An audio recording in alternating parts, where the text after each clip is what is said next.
You know that feeling, right? You're stuck in a disagreement.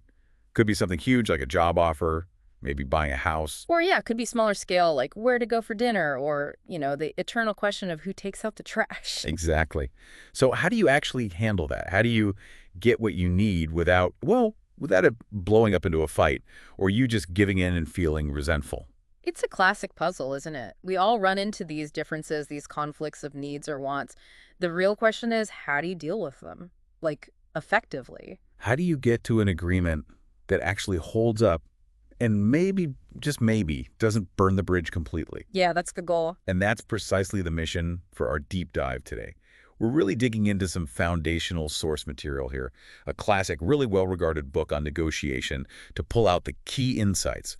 How can people actually navigate their differences and find workable solutions? And the source gets right to that core problem. Yeah. How do you get to yes? But not by, being a pushover, and definitely not by steamrolling the other person. Right. It's about finding a path where a wise agreement is actually possible. Exactly. So the aim here, for you listening, is pretty straightforward, but honestly, quite powerful.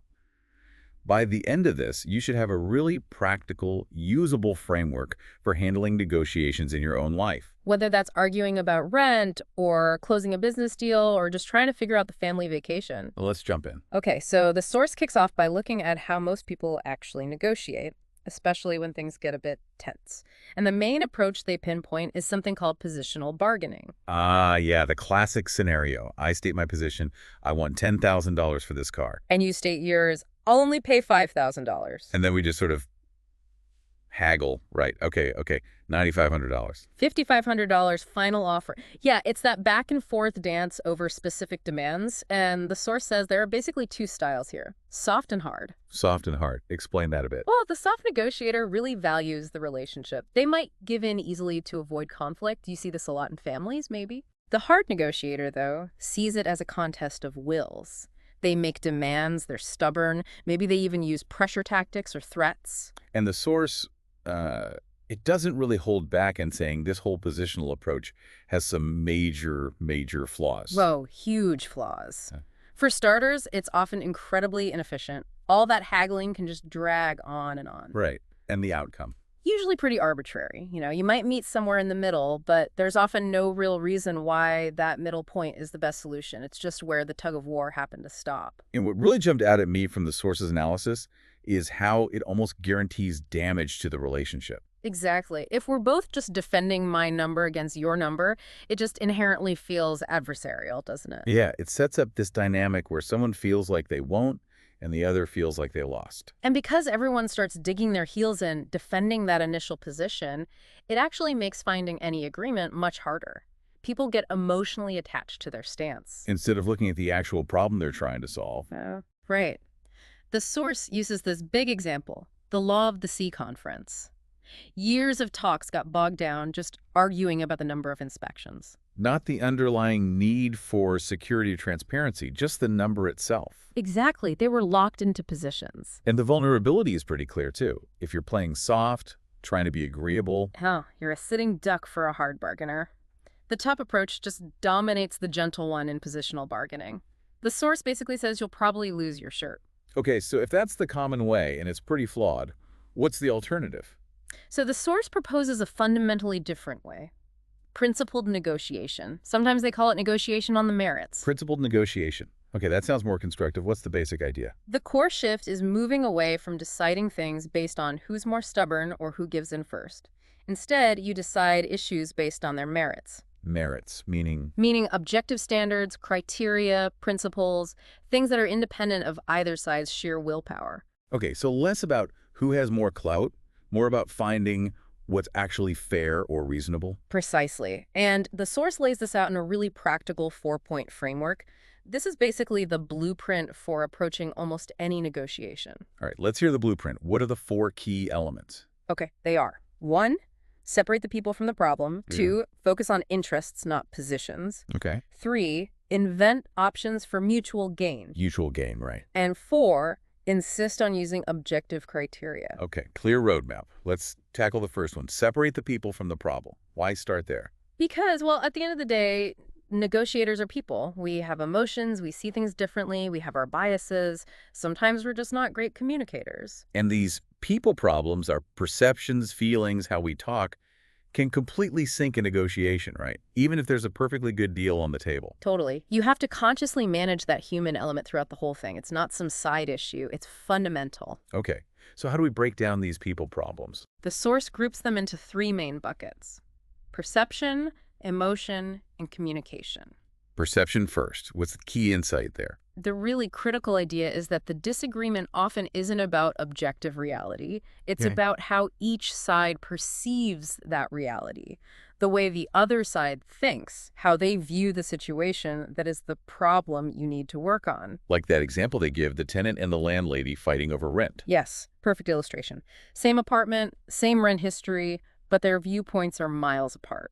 The tenant sees rising rent and a place needing repairs. The landlady sees low rent and a tenant who's maybe careless. It's the exact same situation, just seen through totally different lenses, shaped by their own worries and experiences, and the source warns, don't assume their intentions just based on your fears. Right, just because you're worried they're trying to cheat you doesn't mean that's actually what they're doing. Yeah, that story about the guy taking his date down unfamiliar streets, she assumes the worst, he was just taking a known shortcut. We project our own anxieties. And blaming.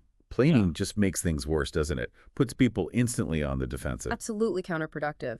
The source suggests separating the symptom, say, a broken machine, from the person you're talking to. Frame it as a shared problem to solve. So instead of, your team messed this up again, maybe more like, okay, this machine's down for the third time. This is hurting us both. What's going on? How can we figure this out together? Exactly. You're inviting collaboration. The source suggests explicitly talking about perceptions, non-judgmentally.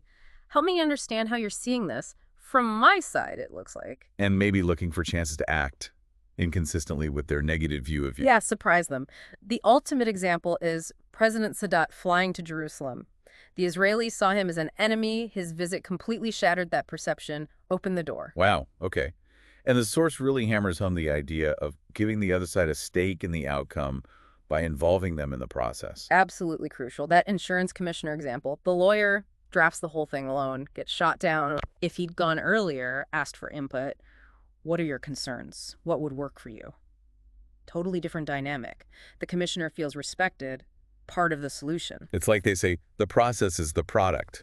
If you exclude the people affected, like trying to change South Africa's pass laws with an all-white committee. It's doomed to fail, even if the idea itself has merit. No. People need to feel involved. Okay, perception. What about the next part? Emotion. Emotions are real, they get in the way. Fear, anger, mistrust, frustration. You can't just ignore them. You have to acknowledge them, right? Theirs and your own. I like that rule from the Steel Industry Committee. Yeah, the only one person gets angry at a time rule. It sounds funny, but it kind of makes sense. It legitimizes the feeling, but stops it escalating. Right. And sometimes small symbolic things help a genuine apology for something. A simple thank you. It can really change the mood. But prevention is key, the source says. Building that relationship before things get heated. Definitely the best approach. Which leads to the third people problem. Communication. So many deals fall apart just because people aren't really hearing each other. They're not talking to each other, or they're not listening, or they just plain misunderstand. Active listening is huge here, really trying to grasp their meaning, not just planning your rebuttal, asking questions, checking your understanding. And that specific tactic they suggest before you make your case, first, restate their case positively. Yes, that's so powerful. Say something like, okay, let me make sure I'm following you. If I understand correctly, your main worry is X, and you think Y is the best way forward because of Z. Have I got that right? Why does that work so well? It seems like extra effort. Because when people feel genuinely heard and understood, their defenses drop. They become much more open to actually listening to your perspective. You've shown you respect their view. And crucially, understanding isn't agreeing. You're just showing you get it. Exactly. And also talk about yourself, not them, I feel, not you are. I feel frustrated when the deadline slips rather than, you're always late. Much more constructive. Keeps the focus on the problem. The source also mentions the value of private channels sometimes, keeping the group small, like in that Trieste negotiation. So maybe less open covenants openly arrived at and more. More like open covenants privately arrived at, yeah.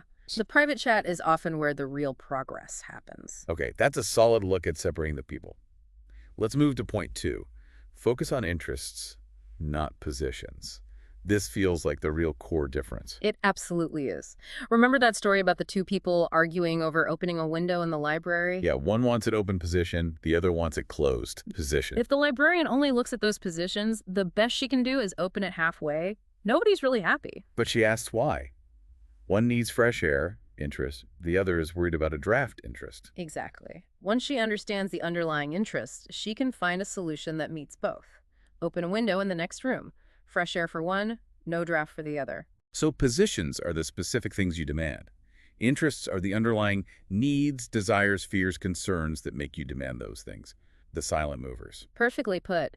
And focusing on interests is way more effective because for almost any interest, there are usually multiple positions or solutions that could satisfy it. It opens up the playing field. Egypt-Israel-Sinai example is huge here. Israel's position, keep some land for security. Egypt's position, get every inch back for sovereignty. Totally incompatible positions, but they're interests. Security for Israel, sovereignty for Egypt. And the solution, return the land to Egypt, sovereignty, but demilitarize large parts. Security met both underlying interests. Exactly. That's the power of looking beneath the surface. And interests don't have to be opposed, do they? They can just be different. Like the tenant and landlady again. Maybe the tenant cares more about, say, stable rent over 3 years, while the landlady really needs a larger deposit up front for some other reason. Right. Those differing priorities create opportunities for trade-offs. Okay, I can give you the larger deposit if you lock in the rent for 3 years. Vive la différence. So how do you actually uncover these interests? Especially theirs. Well, the simplest way the source suggests is just ask why. Why is that important to you? Why that specific solution? Put yourself in their shoes, maybe. Yeah, empathy helps. Or just ask them directly about their needs, hopes, fears. Frame it as trying to understand the problem fully. And ask why not, too. Why not? How does that work? Think about the decision you want them to make. Then ask yourself what interests of theirs are currently stopping them from saying yes. What are they afraid of losing? The Iran hostage example used that balance sheet idea, listing the pros and cons for the student leaders of releasing the hostages. Understanding their perceived downsides. Makes sense. And remember, people almost always have multiple interests. It's rarely just about the money, for instance. Think about basic human needs. Security, well-being, recognition, control. Like in a divorce settlement, alimony isn't just a dollar figure. It might tie into interests of security, fairness, maybe even respect after a tough time. For sure. The source recommends just making a list. Our interests, their interests. It clarifies things enormously. Okay, so once you've identified interests, how do you talk about them effectively? Be clear and specific about your interests. Explain why they matter to you. If that citizens group wants a fence, they should talk about child safety, noise, sleep disruption, the interest driving the demand. And acknowledge their interests as legitimate, right? As part of the problem you're solving together. We get that you need to keep costs down, and we need our kids to be safe. Yes, and here's a key tip. Put the problem before your answer. Explain your interests and reasoning before you state your preferred solution. Like the construction fence example. Don't start with build a fence. Start with, hey, there's a safety issue here with the trucks and the kids. Exactly. Otherwise, they just hear the demand and start thinking of reasons to say no instead of understanding the problem you're trying to solve. It all comes back to that mantra. Be hard on the problem, soft on the people. That's it. You can be firm, persistent, even passionate about your interests, but do it respectfully. Don't let wanting to be liked stop you from tackling the real issues. Okay, interest-based negotiation makes a lot of sense. Let's move to Pillar 3. Invent options for mutual gain. This sounds like the creative part. It really is. The source points out a common trap. Negotiators often just look for one single answer, or they immediately think about splitting the difference. Instead of generating lots of possibilities first. Right. The key principle here is separate the act of inventing options from the act of judging them. Don't censor ideas too early. Which leads to brainstorming. Yep. Standard brainstorming rules apply. Define the purpose, maybe get 5-8 people together, change the scenery, keep it informal, write everything down, and absolutely no criticism during the inventing stage. Encourage wild ideas. Can you actually brainstorm with the other side? That seems risky. It can't be. The source admits. You worry about giving away too much or having an off-the-wall idea taken as a serious proposal. So how do you manage that? You set clear ground rules. This is brainstorming, not negotiation. Nothing is a commitment. Put multiple options on the table at once, maybe even some deliberately absurd ones to show it's just idea generation, but the payoff can be huge because you're co-creating solutions that inherently consider everyone's interests. That union management coal mine example was great. Brainstorming ways to cut strikes, they came up with tons of stuff beyond just money empowering foremen, fixing the bathhouse schedule, faster grievances, even social events. Ideas they probably never would have reached just haggling over wages. Are there other ways to invent options besides just free-form brainstorming? Yes, the source offers structured approaches too. One is the circle chart. You cycle through 4 steps, define the problem, analyze its causes, think about general approaches, and then generate specific action ideas based on those approaches. Like the Northern Ireland education example. Problem: sectarian division. Analysis: education system reinforces it. Approach: create shared educational experiences. Action ideas: joint history textbook, inter-school projects, teacher exchanges. It helps you move systematically from the general problem to concrete, varied solutions. Another technique is consciously looking for mutual gain. Which includes finding shared interests, obviously. Right, like both tenant and landlords wanting a stable, long-term tenancy, but also, crucially, dovetailing differing interests. Back to vive la difference. Exactly. Differences in priorities, time preferences, risk tolerance. These are often the building blocks of creative deals, like that oil refinery example. The company pays lower fees when risk is high, higher fees later when revenue flows. Both sides manage their key concerns. Or the baseball player's salary. Different mixes of base pay, bonuses, incentives can appeal differently, even if the total value is similar. For sure. And once you have several options that you find acceptable, ask them which they prefer. It helps tailor the solution without you giving anything up. And the final point here: make their decision easy. Yes, this is so important. Your brilliant solution doesn't matter if they can't say yes to it. Think about who you're actually trying to persuade. Is it the person across the table? Their boss? Yeah. A committee? Like that British ambassador saying his job was helping my opposite number get new instructions. He focused on making it easy for the other government to agree. Understand their constraints, their internal politics, and the source strongly recommends drafting possible agreements early on. Yesable propositions. Writing it down forces clear thinking. It does. It makes the potential agreement concrete, less threatening, easier for them to understand, react to, maybe even get approved internally. Okay, inventing options. Powerful stuff. Last pillar: insist on using objective criteria. This is the direct counterpoint to positional bargaining's battle of wills. Instead of deciding based on who can push harder, you agree to decide based on fair standards or procedures, things independent of either side's say-so. Why is that so effective? Because it allows both sides to yield to a fair standard rather than yielding to each other. It saves face, it makes the agreement feel legitimate, not just like someone got bullied, and it's much more efficient, especially when lots of parties are involved. Like the Law of the Sea conference again, with the MIT economic model for the mining fee. Exactly. That model provided an objective basis economic feasibility that broke the deadlock over arbitrary numbers. Everyone could look at the same data. So what counts as objective criteria? Things like market value, professional standards, scientific judgment, expert opinion, precedent, custody, efficiency, costs, what a court might decide, moral standards, or fair procedures like taking turns, drawing lots, or the classic one cuts, the other chooses. Like dividing the cake. That was actually used for the Law of the Sea mining sites. Apparently so. One side divides the area, the other chooses its portion. Ensures a fair division. How do you bring this into the negotiation itself? You frame the discussion as a joint search for the right criteria. What standards should we use here? Be open to reasoning about different standards and insist they are too. Why is market value more appropriate than depreciated cost in this case? And the criteria should apply equally to both sides, right? Absolutely. If you propose a standard, you should be willing to live by it too. The tenant landlady example really shows this in action. She names a high rent position. And he doesn't just counter with a low number. He asks, how did you arrive at that figure? What standard are you using? Then he brings in his own objective criteria.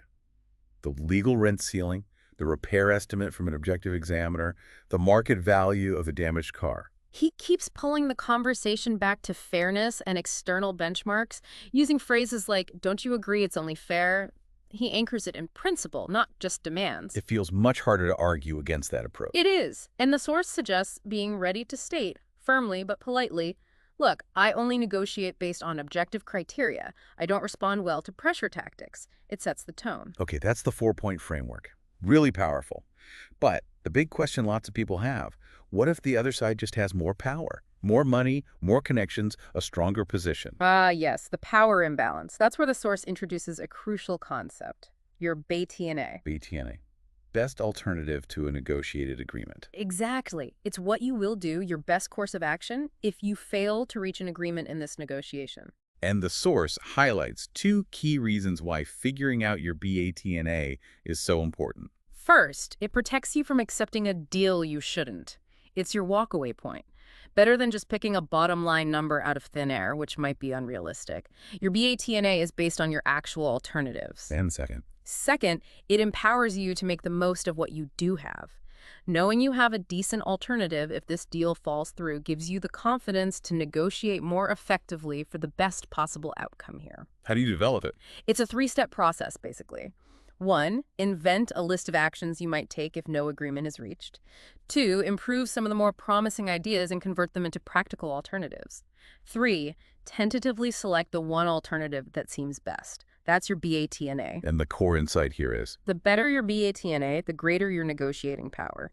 Power isn't just about resources in general, it's about how good your option is if you don't make a deal with them. that's a key shift in thinking. It is. And of course, you should also think about their BTNA. What are their alternatives if they don't reach a deal with you? Knowing that helps you gauge how much room they might have.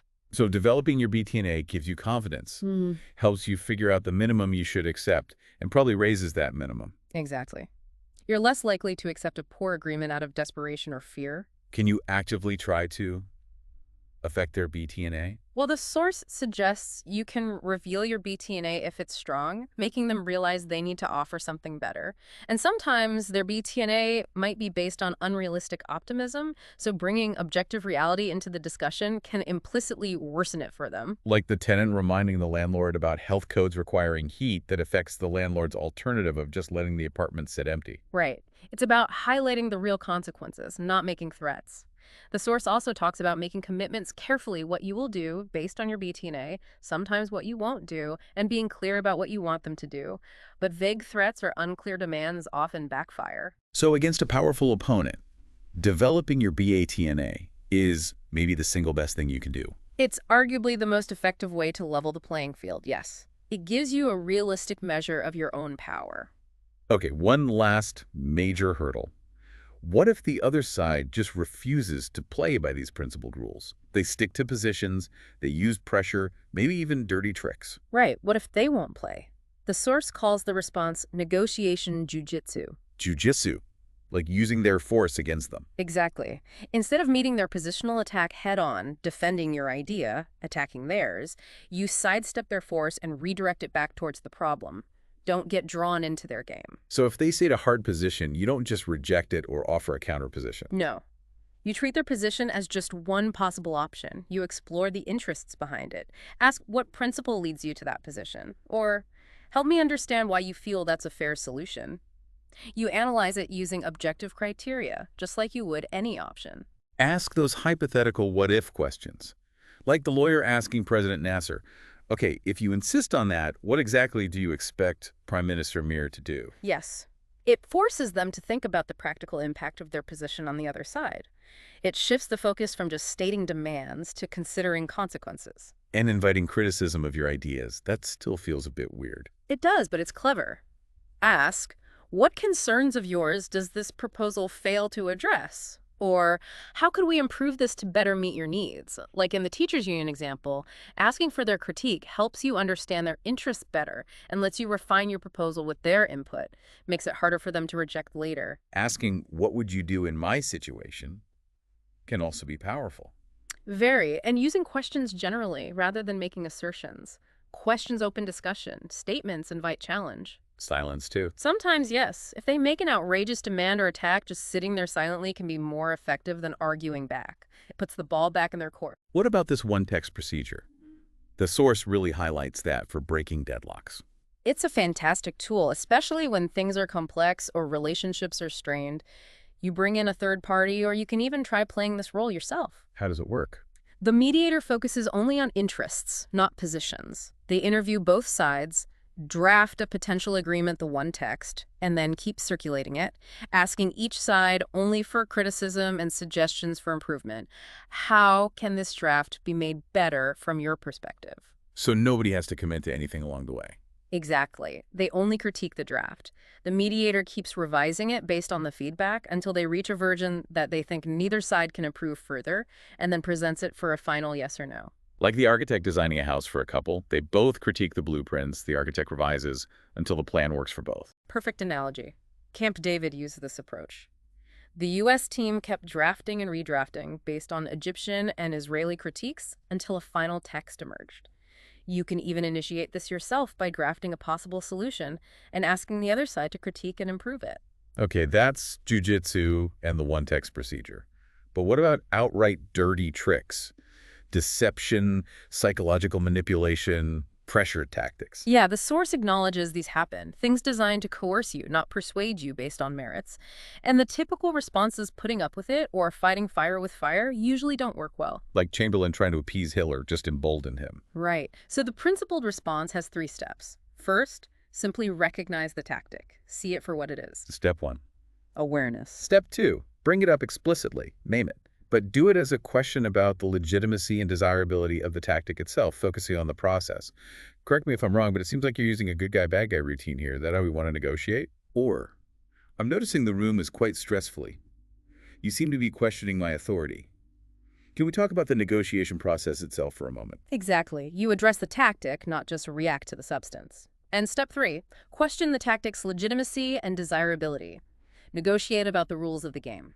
Shall we agree not to use pressure tactics and stick to the merits? The source goes through a bunch of specific tricks and how to counter them using this approach, right? Like questioning their authority, deception, stressful settings, personal attacks, good guy, bad guy. Threats versus warnings, calculated delays, take it or leave it. For each, the pattern is recognize it, raise it explicitly, question its legitimacy, and pivot back to principled negotiation focusing on interests, options, and criteria. The core message seems to be, don't be a victim. Be prepared to call out unfair tactics and insist on playing by fair rules. Exactly. You don't have to fight dirty, but you don't have to let them get away with it either. So wrapping this up, the source basically argues this whole method isn't necessarily brand new, but it organizes common sense and practical experience into a framework you can actually use. Yeah, it's a structure for things that skilled negotiators often do intuitively. And like learning anything practical, like a sport, you get better by actually doing it. Reading about it is one thing, practicing it is another. Absolutely. Learn from doing. And it brings us back to that idea of winning. In positional bargaining, winning implies someone else loses. But the source challenges that. Like asking who's winning. In a good marriage, it's kind of a meaningless or even destructive question, right? Right. Often the most important negotiation is about how you're going to deal with each other going forward, setting up a good process. And the real comfort, I think, is the message that you don't have to choose. You don't have to be either tough or nice. Principled negotiation lets you be effective in getting good outcomes while being decent and preserving relationships. You can get what you're entitled to and still be fair. So, maybe a final thought for you listening. As you head into your next negotiation, big or small, take a moment. Are you gearing up for a battle of wills, focused on defending your position and pushing them off theirs? Or are you thinking about how to design a process, a conversation where you can both explore your underlying needs, invent creative solutions, and find an answer based on fairness? How might focusing on interests, not just positions, open up possibilities you haven't even considered yet? Something to think about until our next deep dive.